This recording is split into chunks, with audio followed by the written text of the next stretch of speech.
Assalamualaikum warahmatullahi wabarakatuh. Waalaikumsalam warahmatullahi wabarakatuh. Alhamdulillah hari ini kita ketemu lagi dengan Coach Utoro dalam sesi Hmm. coaching sebagai lifestyle. Nah, coaching sebagai lifestyle ini untuk tema kita pada Senin malam kali ini kita akan mengupas tentang coaching jalanan atau covered coaching. Hmm. Kenapa kita Ya. pilih materi covered coaching? Ya, karena ini tema yang menarik. Jadi kita mengambil sisi Hmm. coaching dari sisi Hmm. praktis yang setiap orang bisa melakukan. Nah, di sini untuk Coach Sutoro bisa setting coach di approve di Hmm. Facebooknya. Ya. Ini sudah saya tag. Nanti Oke. buat teman-teman di penggemarnya Coach Oke. Sutoro bisa nyimak ini coach. Oke. Oke, sudah kayaknya. Nah, ya kita bincang-bincang dulu coach bahwa gini, Hmm. kita itu melakukan siaran itu di zona tidak bukan zona mainstream. Hmm. Biasanya orang melakukan live itu kan kalau nggak pagi jam 9, jam 3, Ya. jam Hmm. 4 menjelang buka. Lah kita ini siaran kok malah jam 9 malam itu kan aneh, coach. Iya, iya. Tapi dunia kan terus berputar, manusia banyak yang hidup di berbagai jam gitu ya. Siapa tahu banyak orang-orang yang cocok dengan jam ini, Mas. Oh iya. Dan ini harus harus diakui coach bahwa memang program kita tuh program yang beda dengan yang lain coach. Iya, iya. Nah, ya saya yakin lah kalau Oke. teman-teman yang lain tuh live IG itu udah biasa. Di Zoom banyak orang main di Zoom, tapi yang beda saya yakin lah ini Ya. program kita yang beda dengan yang lain. Harapan kita kan ada sisi manfaat ke banyak teman-teman. Amin. Iya, Dan amin, amin. alhamdulillah video coaching kita untuk belajar coaching gratis online di YouTube sudah ada 4 video coach. Nah, Alhamdulillah, alhamdulillah. besok nambah lagi satu video untuk malam ini. Silakan. Waktu Oke, saya berikan ke Sutoro untuk mengupas apa itu yang disebut dengan coaching jalanan atau covered coaching. Silakan. oke. Baik, terima kasih Mas Ilyas. Selamat malam, Assalamualaikum warahmatullahi wabarakatuh. Menyapa seluruh sahabat Facebook yang sedang on. Semoga kita semua sehat dan sejahtera pada kesempatan hari ini. Penuh syukur kepada Allah Subhanahu wa Ta'ala terhadap nikmat yang kita sadari maupun nikmat yang tidak kita sadari. Karena yang kita sadari maupun yang tidak, semuanya sebenarnya nikmat dari Allah Subhanahu wa Ta'ala. Pada hari ini, Ya. Mas Ilyas seperti biasa memberikan kesempatan kepada kita, memfasilitasi kita untuk membicarakan beberapa topik yang berkaitan dengan coaching sebagai lifestyle. Dalam hal ini, Siap. pada malam ini kita akan membahas tentang covered coaching atau coaching jalanan atau coaching tersamar gitu ya. Jadi covered coaching ini Ya. adalah kita sebenarnya melakukan coaching, tetapi kita tidak menyebutnya sebagai sesi coaching dan bahkan klien orang yang kita coach tidak mengetahui bahwa kita sedang melakukan coaching. Nah, mengapa Oke. coaching ini penting? Karena ada beberapa orang yang mungkin merasa bahwa saya tidak nyaman kalau saya di coaching. Beberapa orang mungkin Oke. memiliki persepsi atau asumsi bahwa coaching itu adalah untuk orang-orang yang bermasalah. Saya Ya. kurang berprestasi atau saya kurang disiplin sehingga saya di coach gitu. Karena di beberapa Ya. perusahaan mereka dengan sangat terbuka mengatakan bahwa beberapa karyawan yang bermasalah maka perlu kita coach gitu. Nah, covered coaching ini mengambil Ya. peran yang penting untuk situasi-situasi seperti ini. Kemudian ada juga Siap. situasi di mana ada orang-orang yang tidak mengenal coaching. Misalnya orang-orang yang Hmm. belum memiliki literasi yang cukup tentang coaching, belum pernah mendapatkan Ya. edukasi tentang coaching, dan dia perlu diberdayakan melalui coaching. Daripada kita menjelaskan tentang Oke. coaching itu apa, coaching itu definisinya apa, prosesnya seperti apa, kelamaan gitu kan Mas. Jadi kita langsung saja Ya. melakukan coaching tanpa diketahui oleh yang Oh, oke. bersangkutan. Jadi covered coaching ini banyak manfaatnya, terutama di dalam aspek leadership, kreativitas, team building, kemudian problem solving, conflict resolution, banyak hal yang banyak yang bermanfaat. Saya kebetulan praktisi di bidang konflik resolution. Saya menangani beberapa konflik, baik konflik komersial, sosial maupun konflik organisasional. Dan di situ saya tidak pernah mengatakan bahwa saya sedang melakukan coaching gitu. Tapi sebenarnya yang saya lakukan adalah coaching. Kemudian ketika beberapa kali saya diundang untuk melakukan untuk memimpin workshop di teman-teman UMKM entrepreneur yang sering dilakukan karena saya tinggal di Bogor, yang banyak mengundang nih teman-teman yang di daerah Bogor, Bandung, Kerawang, Subang dan sebagainya. Mereka menginginkan saya memimpin workshop tentang bagaimana membangun kreativitas ketika menjalankan UMKM atau entrepreneur. Kemudian yang saya lakukan sebenarnya adalah coaching. Jadi saya tidak menjelaskan bahwa saya sedang melakukan coaching. Mereka juga tidak tahu bahwa ini proses coaching apa tidak. Tetapi sebenarnya yang saya lakukan adalah proses coaching. Proses coaching adalah proses memberdayakan. Proses memberdayakan seseorang menuju tujuannya. Karena kadang-kadang seseorang punya tujuan, dan tujuannya sudah smart, sudah spesifik, measurable, achievable, relevant, dan timely, sudah sangat clear. Tapi dia merasa tidak berdaya untuk menuju ke sana. Tujuan itu kayaknya mustahil banget buat saya. Nah, di situasi-situasi seperti itu, covert coaching menjadi sesuatu hal yang penting bagi mereka. Yang biasanya bermasalah dengan pemberdayaan diri ini berdasarkan pengalaman saya adalah teman-teman dari UMKM. Karena teman-teman dari UMKM ini kan dia digaji oleh dirinya sendiri, Mas. Dia digaji oleh dirinya sendiri, dia dapat uang atau tidak terserah dia. Kemudian dia menjadi lebih rentan dengan ketidakberdayaan. Beda dengan teman-teman yang bekerja di korporasi atau di perusahaan. Jadi ketika dia tidak berdaya, maka dia akan segera berpikir, aduh saya nggak enak, saya udah dibayar gitu. Nanti saya dikira makan gaji buta, nanti saya akan dimintai pertanggungjawaban oleh Allah Subhanahu Wa Taala di akhirat. Maka dia menjadi terpicu dan terpacu untuk selalu on gitu ya. Tapi beda dengan teman-teman yang saya menjadi majikan bagi diri saya sendiri. Saya mau tidur, ya terserah saya mau tidak bergerak, ya terserah saya mau takut, ya terserah saya tidak mau segera mulai, juga tidak ada orang yang dirugikan kecuali saya sendiri, saya tidak mau percaya diri juga tidak terserah saya gitu kan, saya mau bersantai-santai terserah saya mau tidak tegas maju mundur juga terserah saya. Nah, teman-teman UMKM yang menjadi bos atas dirinya sendiri inilah yang rentan terhadap ketidakberdayaan. Siap. Oke.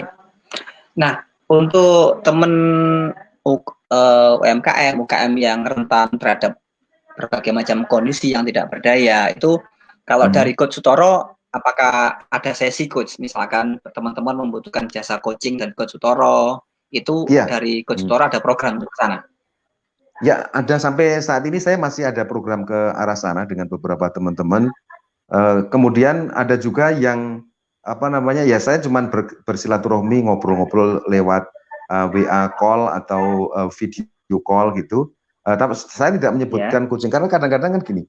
Kadang-kadang teman-teman UMKM, teman-teman saya ini ya, yang lain mungkin saya nggak tahu. Ketika kita menyebut coaching itu kan mereka langsung istilahnya defense.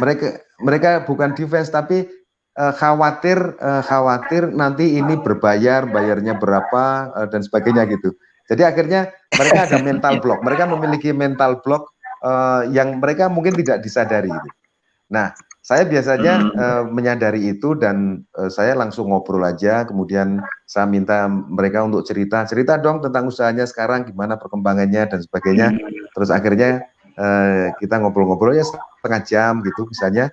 Kemudian coaching akhirnya terjadi di situ dan dia memberikan feedback bahwa terima kasih nih coach, saya merasa terang sekarang. Permasalahan yang kemarin saya hadapi agak gelap sekarang menjadi lebih terang dan saya juga menjadi lebih Jadi orang yang salah satu yang menyebabkan orang coaching itu adalah saya tidak terang dengan apa yang saya lihat. Kemudian yang kedua, saya tidak mendengar ide-ide yang bagus masuk ke dalam pikiran saya.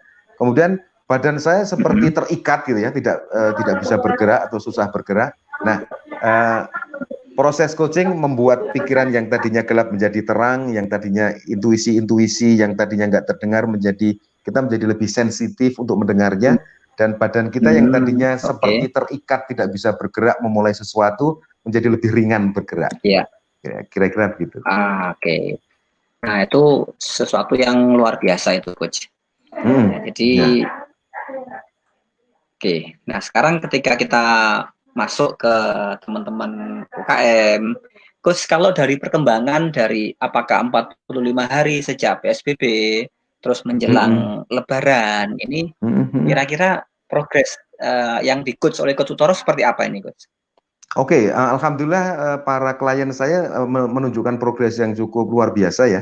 Jadi mereka kebanyakan berada di dunia selling ya, di dunia penjualan, dan bahkan saya mengcoach, kalau saya tidak salah dari teman-teman UKM itu ada 6 orang sekarang ini, 6 orang setiap minggu kita coach, dan rata-rata mereka mengatakan bahwa penjualan mereka naik.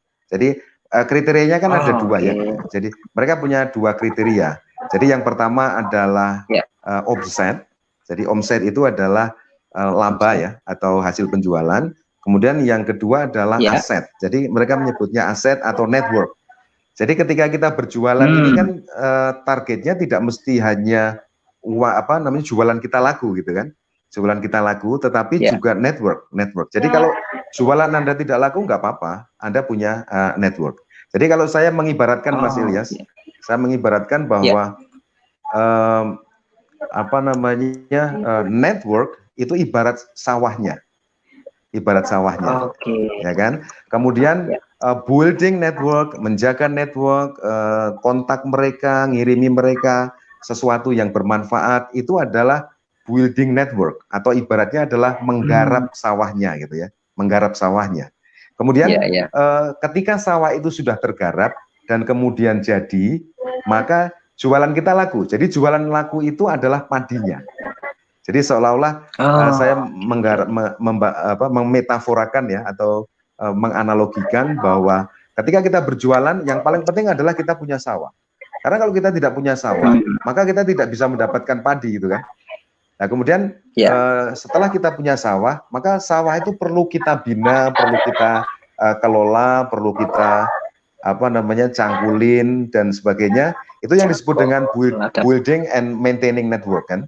Kemudian setelah sawah itu dibangun, di-maintain, dijaga terus, kemudian kalau ada hamanya kita bersihin, kemudian kita beri air yang cukup gitu ya. Kemudian setiap hari kita tengok, kita sapa sawah kita, maka otomatis padinya akan jadi gitu. Lah padi itu adalah mereka membeli produk kita.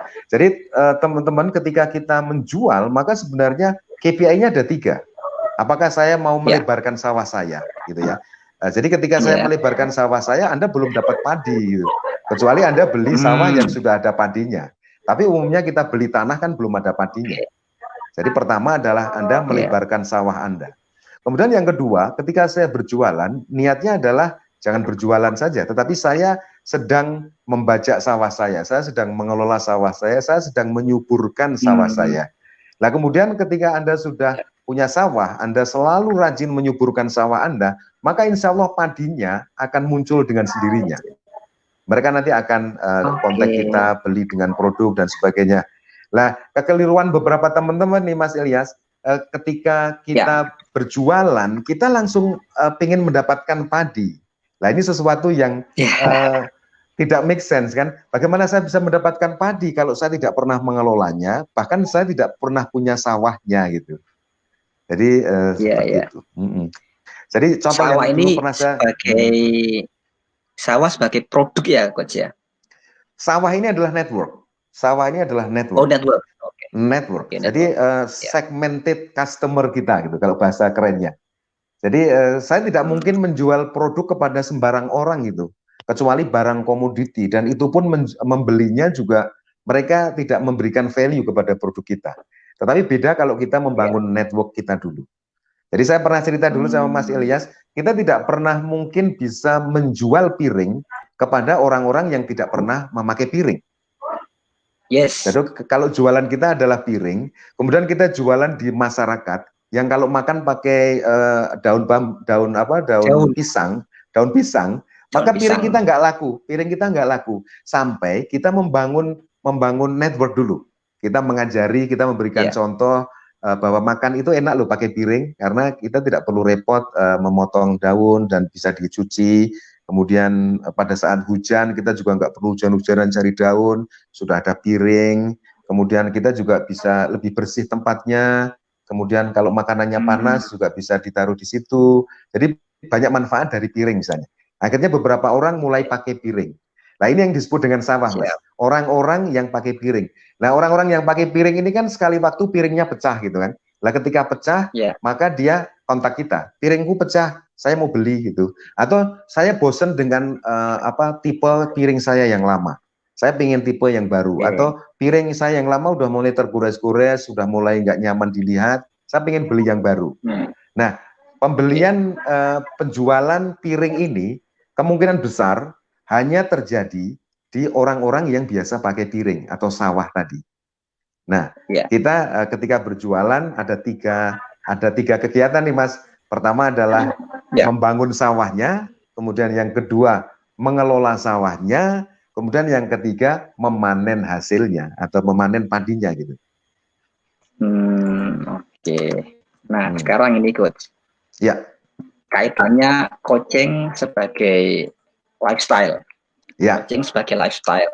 Nah, di sini ketika kita coaching sebagai lifestyle dan kita terapkan bahwa tidak harus menunggu sertifikasi, tidak harus menunggu sesuatu yang rumit. Nah, ini kan kalau kita memberdayakan, Coach Sutoro pernah mencontohkan di keluarga, di perusahaan, Nah, untuk level leader, level supervisor kepada bawahannya, tim di bawahnya, misalkan satu orang membawai 30 orang satu tim.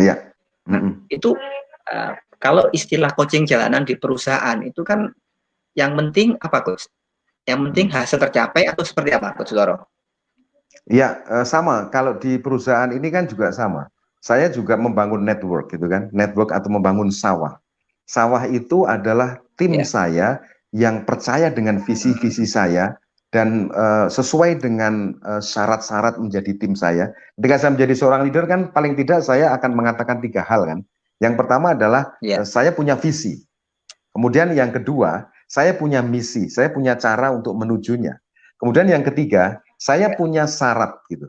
Kayak sholat gitu kan ada syarat sahnya. Untuk bisa melakukan misi dan menuju ke visi, maka syaratnya adalah untuk menjadi tim saya adalah disiplin misalnya, komunikatif, proaktif, kemudian punya semangat yang besar gitu, punya optimisme misalnya. Kita punya 3 hal ini.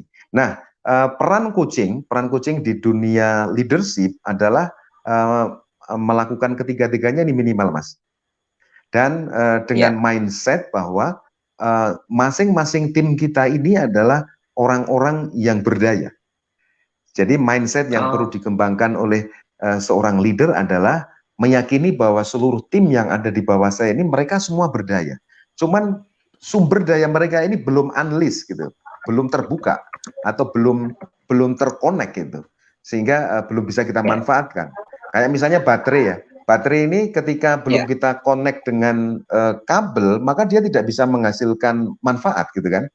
Sama dengan steker listrik di rumah. Steker listrik di rumah kalau nggak kita colokin pakai kabel yang untuk menyalakan lampu, untuk menyetrika, untuk memutar TV, mutar tape dan sebagainya, tidak ada manfaatnya. Jadi dia tetap sumber daya, tapi dia tidak diberdayakan. Nah, tugas dari leader melalui covert coaching ini adalah bagaimana membuat sambungan atau koneksi dari sumber daya mereka yang dimiliki yang masih terpendam itu menjadi connected dengan misi dan visinya dia gitu, Mas. Oke. Ya sama kayak ini Coach ya, kayak kita beli peralatan di supermarket, sudah kita pasang semuanya. Nah, ternyata itu kan baterainya itu ada penutup plastik yang tipis itu Coach. Betul. Nah itu kan itu pengalaman berkali-kali gitu kan. Jadi ketika pembatas tidak kita tarik, sudah kita masukkan, klik, kok nggak bisa, wah langsung telepon, wah dia rusak ini. Nah kemudian dari pihak toko bilang, Coba dicek baterainya, udah dilepas belum plastiknya. Iya. Ketika dilihat, oh iya masih nempel kan gitu, Coach. Iya. Itu bisa menjadi kayak metafora mental block kan, mental block dari tim kita misalnya. Mental block ini bukan salahnya leader, bukan salahnya dia sendiri. Mungkin karena memang di sejarah kehidupannya dia dibesarkan di dalam sebuah proses yang melahirkan mental block itu. Nah, seorang leader perlu memahami tentang apa mental block yang terjadi di tim-timnya, sehingga saya bisa melepaskan tutup plastik di baterai itu, sehingga baterai itu bisa dimanfaatkan, bisa terhubung dengan syarat-syarat tim, kemudian misi dan visi dari tim. Nah, berarti ini Coach, seorang leader atau seorang coach itu dibutuhkan skill untuk melihat mental block dari masing-masing anak buahnya atau timnya dia gitu, Coach. Iya, betul. Nah, skill untuk melihat mental block itu apa, Coach? Seperti apa?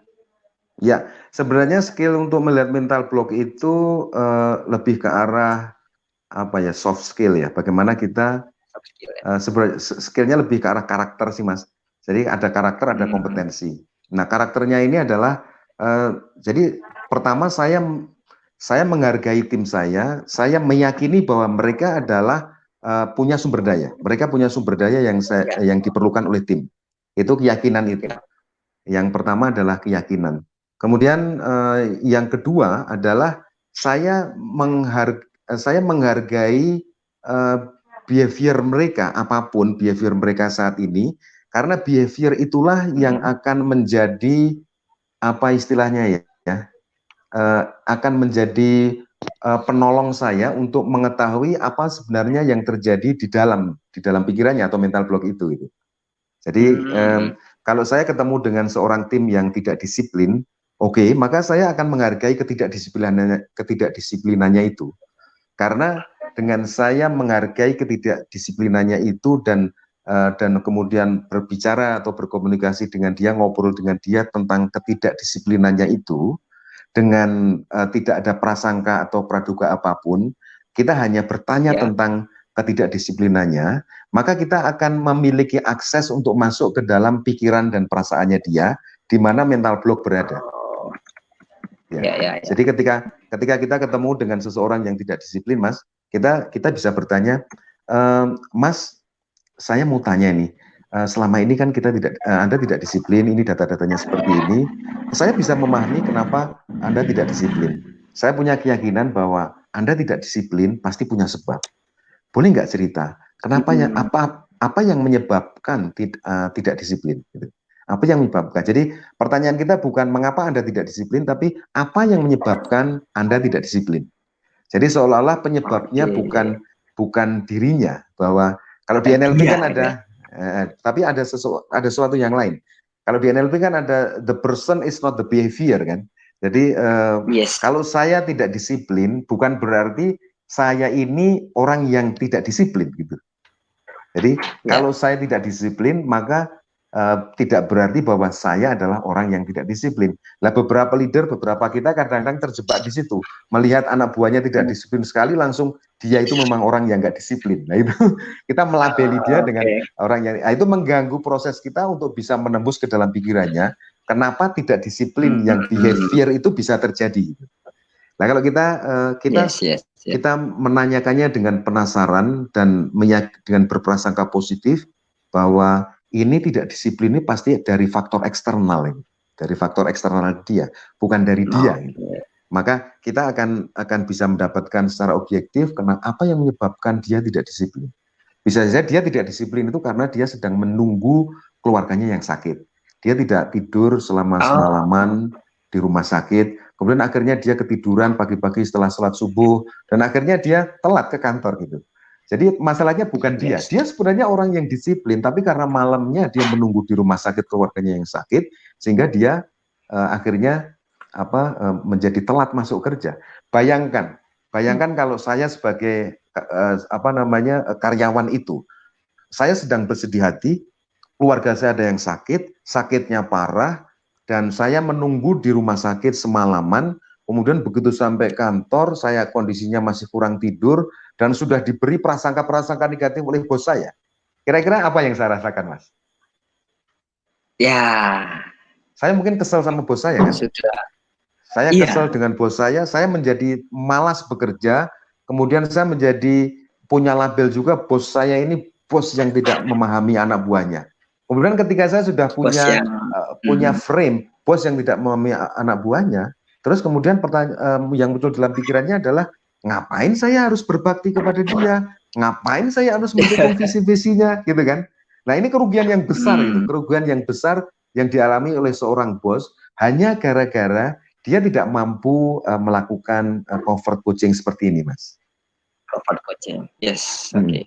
Nah, ini coach, beberapa waktu yang lalu itu Iya. di base camp kita Mm-mm. kita kedatangan seorang national sales manager. Oke. Jadi beliau penjual seorang national manager sales itu. Oke. Dia dipromosikan menjadi direktur utama di usia 33 tahun lah.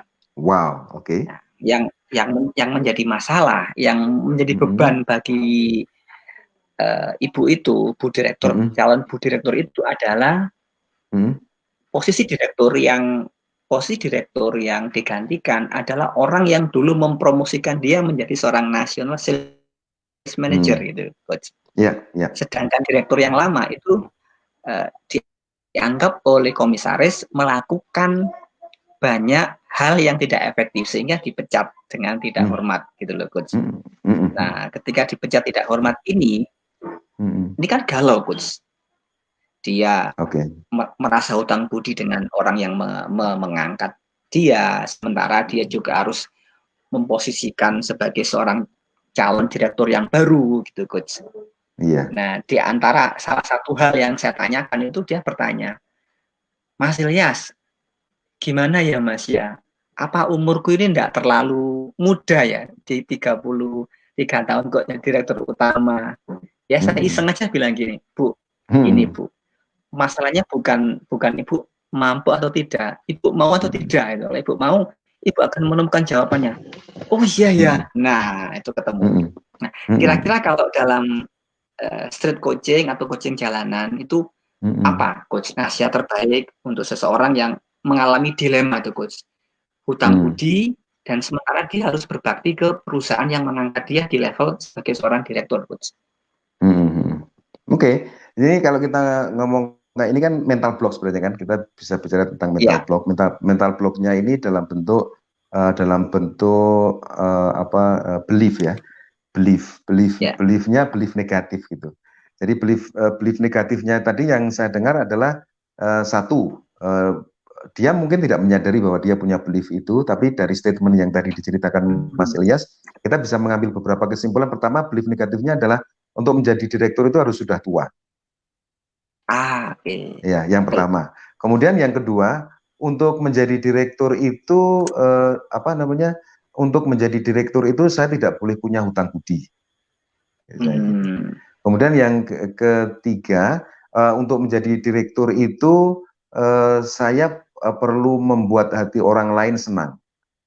Ini ada beberapa belief yang lain ya, yang mungkin Ya. bisa yang ada, tetapi paling tidak tiga ini menjadi blok bagi beliau untuk menerima tawaran menjadi seorang direktur gitu kan. Jadi yang pertama Ya. misalnya dia punya belief bahwa untuk menjadi direktur itu harus orang yang Usia. sudah tua, Ya. usia ya. Nah itu comfort coachingnya bisa kita tanyakan kepada yang bersangkutan. Jadi kalau mental block itu kan salah satu cara pertama untuk menggempur metablok adalah dengan membuat dia lebih tahu tentang hal itu. Oh, siap. Ya, jadi seseorang memiliki keyakinan negatif, value negatif, anggapan negatif, perspektif negatif itu karena sebenarnya dia tidak tahu, sehingga akhirnya dia menyisipkan di dalam ketidaktahuan itu asumsi-asumsi yang membuat dia menjadi terjawab gitu, menjadi apa ya? Dia menjadi semacam kayak saya merasa selamat dengan itu karena saya punya excuse gitu, saya punya alasan. Nah, ya. Alasan Jadi ya, ya. alasan. Nah terus kemudian ini masih di belief ya, belum ke Ya. feeling gitu, belief. Jadi kalau dia ngomong seperti itu, maka kita bisa memfasilitasi dia supaya tahu ini sudah mulai comfort coaching. Jadi comfort coachingnya Ya. contohnya adalah, oke, apakah ketika dia ngomong bahwa tadi apa namanya, saya itu umurnya sekian, apakah saya tidak terlalu Apakah muda gitu layak? ya, Ya, apakah betul, saya betul. layak gitu. Nah kemudian kita bisa tanya, apa yang membuat, apa sih kriteria layak menurut Anda? Hmm. Apa sih, apa kriteria layak menurut Anda?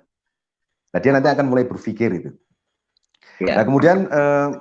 kemudian kita juga bisa memfasilitasi dia untuk menjadi paham. Jadi apa bedanya tahu dengan paham nih? Paham ini kan melihat sesuatu dari berbagai sudut pandang. Kalau tahu itu Ya. hanya melihat sesuatu dari satu sudut pandang. Kemudian kita bisa tanya, apakah Anda pernah melihat orang-orang yang menjadi direktur di usia muda?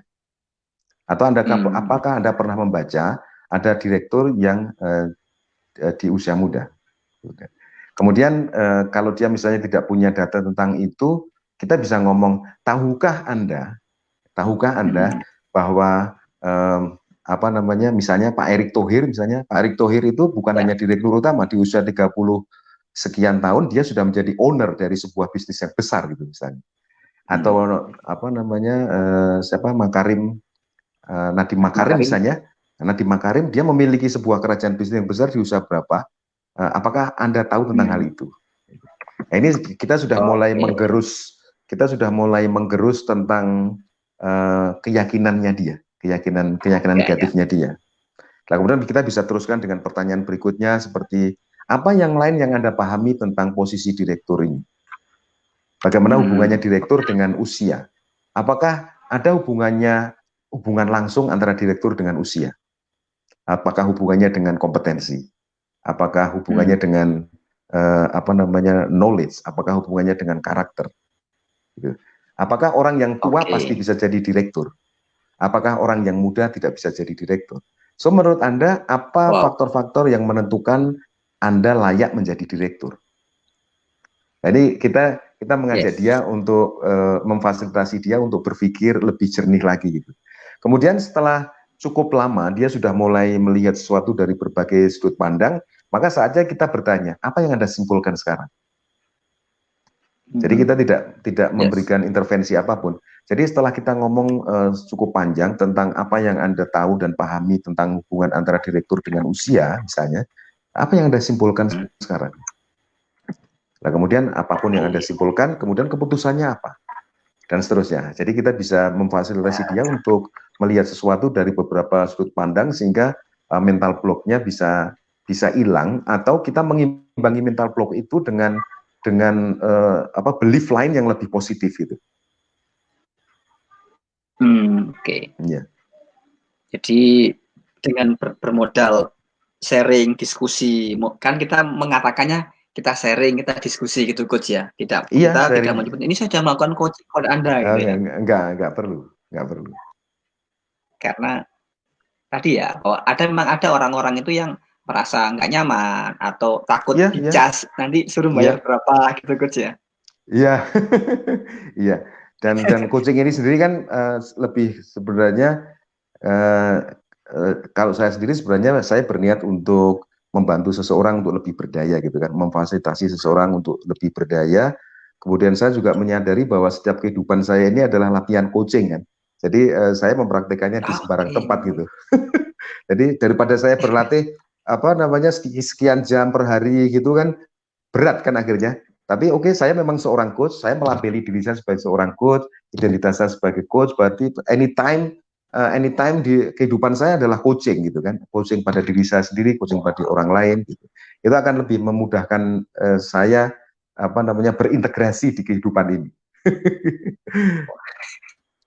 Nah ini coach, ini yang menarik ini coach, ini yang belum Eh, pernah dikupas sama coach hmm. Sutoro ini, bahwa apa ya, saya kalau menyebutnya kan sebagai presaposisi kan, kehidupan saya ini sebagai latihan coaching ya. Dimanapun Iya, saya, kapanpun ketemu siapapun, saya akan praktek coaching ini.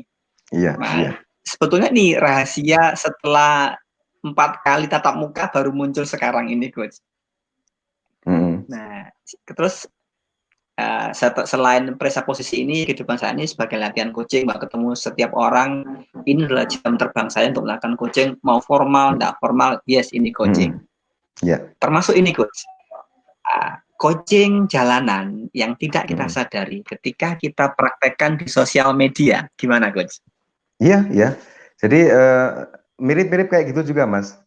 Kita bisa menulis posting di sosial media dengan membayangkan kita berhadapan dengan sekumpulan orang yang seperti apa, kemudian mereka sedang mengalami apa, kemudian mereka akan kita fasilitasi menuju kemana. Nah, itu jadilah posting-posting di media sosial. Bisa kita posting di media sosial itu bisa kita manfaatkan sebagai cover coaching untuk bisa memberdayakan orang-orang menuju tujuannya, atau terlepas dari jebakan situasi yang menghalangi dia menuju ke tujuannya gitu. Kayak kita naik mobil itu, Mas. Misalnya saya mau menuju ke Semarang. Itu kan jalur yang saya rencanakan sebelumnya itu belum tentu lancar kan. Kadang-kadang ban kita meletus misalnya, sehingga akhirnya saya berhenti. Kemudian mobil kita misalnya masuk ke kubangan gitu kan. Berarti kan saya harus berhenti dulu. Nah, seorang coach kan tidak bisa memfasilitasi Anda untuk menuju ke tujuan dengan rencana normal kan. Ayo ke tujuan, ayo lakukan tindakan, kan nggak bisa. Saya coach harus memfasilitasi dia untuk keluar dari kubangan dulu, bersih-bersih dulu. Kemudian mobilnya kita cuci dan kita perbaiki mana yang rusak. Are you ready now untuk meneruskan perjalanan? Mari kita berjalan lagi. Gitu. Sama seperti ketika mobil bannya meletus misalnya, nggak bisa kita paksa-paksa, ayo jangan berhenti, jalan terus, kan nggak bisa. Karena bannya meletus gitu kan. Nah, kita menemani dia untuk bannya meletus, kemudian apa yang perlu kita lakukan, apa yang perlu Anda lakukan, apa yang Anda bisa, apa yang Anda nggak bisa, apa yang perlu dibantu oleh orang lain, kemudian sampai bannya terpasang. Ketika bannya terpasang, bannya sudah selesai, are you ready now untuk menuju ke goal Anda? Ayo, let's go, gitu kan, seperti gambarnya Mas Ilyas tuh, let's go, gitu. Jadi seperti itu, Mas. Yes. Ya. Jadi kita bisa memanfaatkan beberapa media, entah itu media sosial, entah pertemuan langsung, entah telepon, entah WhatsApp, entah SMS, bahkan doa gitu ya. Doa. Jadi karena faktor yang paling besar memberdayakan seseorang itu kan bukan kita sebagai coach sebenarnya, Mas. Kita ini kan hanya alatnya Allah Subhanahu wa taala gitu kan. Jadi yang paling berkompeten untuk memberdayakan setiap makhluknya itu adalah Allah Subhanahu wa taala. Jadi bagi seorang coach menurut saya perlu juga untuk berkoneksi dengan Allah Subhanahu wa taala ketika kita punya klien coaching. Karena semuanya kehendak Allah Subhanahu wa taala. Kita sudah melakukan coaching dengan sangat istilahnya menggunakan pola-pola yang kita yakini kebenarannya. Kita juga sudah melakukan coaching sebaik-baiknya. Kemudian kalau Allah Subhanahu wa taala berkehendak lain, ya yang terjadi adalah sesuai dengan kehendaknya Allah Subhanahu wa taala. Jadi pada saat kita coaching, sekedar mengingatkan saja, selain mengingatkan untuk diri saya juga bahwa katakanlah seorang klien berhasil itu bukan karena keberhasilan coach atau kliennya atau proses coachingnya, ini menurut keyakinan saya ya. Tapi ini adalah sebuah doa dalam bentuk ikhtiar yang kita tujukan kepada Allah Subhanahu wa taala. Ya Allah, kita sudah mengeluarkan energi, mendedikasikan waktu untuk proses coaching ini adalah bentuk keseriusan doa kami ya Allah untuk mendapatkan tujuan yang diharapkan oleh klien. Jadi insya Allah dengan seperti itu maka sisi spiritual, sisi sosial dan sisi profesional kita menjadi lebih selaras dan lebih ayam tentrem kita pikiran dan hatinya. Nggak, ini saya malah ini Coach, ketika Coach Toro menggunakan presupposisi yang berikutnya untuk seorang coach itu connect dengan Sang Maha Hidup, connect dengan Gusti Allah, itu kan saya langsung muncul kata spiritual coaching gitu Coach. Nah ini spiritual coachingnya itu kalau dikasih angka titik berapa Coach? Apakah 10.0 atau 9.0? Ya Kayak ini sih mungkin bukan kalau spiritual coaching kan kita mengcoach klien tentang spirituality ya, lain lagi ya. Kalau ini kan lebih ke Iya. arah apa namanya, bagaimana saya menggunakan belief saya untuk mensupport Oh, tindakan saya gitu. Iya. siap Jadi siap. apa namanya, ketika saya mengcoach saya menyadari sepenuhnya bahwa yang saya coach ini adalah makhluk Allah Subhanahu Wa Taala, bukan milik saya gitu ya. Jadi Oke, apa dalam siap. dalam hati saya dalam hati, karena nggak mungkin ngomong kan, karena saya sedang menyampaikan pertanyaan-pertanyaan coaching kan, tapi saya juga bisa melakukan sesuatu di Siap. dalam diri saya bahwa Bismillah ya Allah Subhanallah, berikan saya kekuatan, berikan saya izin ya Allah untuk bisa membantu makhlukmu ini untuk bisa terbebas dari jebakan jeratan yang membelenggu dia menuju tujuannya, Hmm. hanya karena-Mu ya Allah segala sesuatu terjadi. Jadi apakah dia nanti apa namanya segera menyadari apa yang perlu dia lakukan, kemudian dia menemukan solusi yang hebat dan dia akhirnya mendapatkan performance yang hebat, pasti semuanya dari Allah Subhanahu Oke. Wa Taala. Wah, ini keren ini coach. Jadi saya sampai nggak bisa nulis itu coach. Gimana nulisnya ini coach? Nanti Ya artinya kita sebagai coach ini sumber daya kita sebagai sumber daya kan, coaching itu kan sumber daya internal dan sumber daya eksternal ya Mas. Sumber daya ya internal siap. seorang coach itu adalah bahwa saya dibantu oleh Allah Subhanahu Wa Taala atau saya meminta dibantu oleh Allah Subhanahu Wa Taala di dalam doa dan keyakinan kita, dan apa namanya, ya semoga aja Allah Subhanahu Wa Taala menghendaki kita sukses di dalam proses coaching ini, dan klien juga sukses dengan rencana dan targetnya. Kemudian keberhasilan ini semoga juga menjadi pemicu untuk makin dekatnya kita kepada Allah Subhanahu Wa Taala. Wah, ini keren ini coach. Nah, kalau siang yang seperti ini, insya Allah nanti klien merasa adem berkah gitu coach. Iya, dan Jadi waktu yang karena kita apa? spend dan waktu yang kita Karena spend selama proses coaching ini, apalagi kalau coachingnya pada bulan puasa ya Mas, lah semoga ini menjadi ya sebuah ibadah gitu kan, sebagai apa ya namanya, semoga dihitung oleh Allah Subhanahu Wa Taala sebagai sebuah ibadah. iya betul coach. Karena dari beberapa literatur buku coaching yang saya baca itu, saya belum menemukan seperti ini gitu loh coach. Untuk sisi spiritualnya yang dibedah Iya, gitu loh kak. iya, Lebih banyak kan gitu. teman-teman praktisi coaching itu kan modelnya model A, matriks B, Iya, kemudian iya, iya, pendekatan C kan gitu coach. iya, iya, Dan itu iya. kalau kita dipelajari mumet malam gitu coach. Mumet. Iya, iya, iya. Belum Ya, lagi karena itu. mohon maaf, Hmm. belum lagi kalau istilahnya klaim A, klaim B, klaim C itu kan semakin memperumit gitu coach. Oke, kita Iya, buat iya. simpel, kita buat enjoy kita coach ya. Iya betul, karena kalau pas kita mumet, ya artinya kita nggak mampu kan Mas. Kalau kita nggak mampu, maka Ya, kita serahkan aja kepada yang maha mampu gitu. Ya Allah, saya tidak mampu. ya. Kemudian Engkau maha mampu. Apakah Engkau bersedia untuk memberikan aku kemampuan sehingga saya bisa menjalankan ini dengan tidak mumet gitu.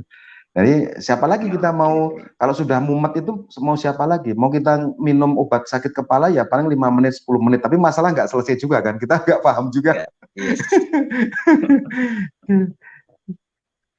Oke. Iya gitu Mas. Oke, luar biasa coach. Ini tadi Oke, kita coach Toro. melenceng nggak kita ya?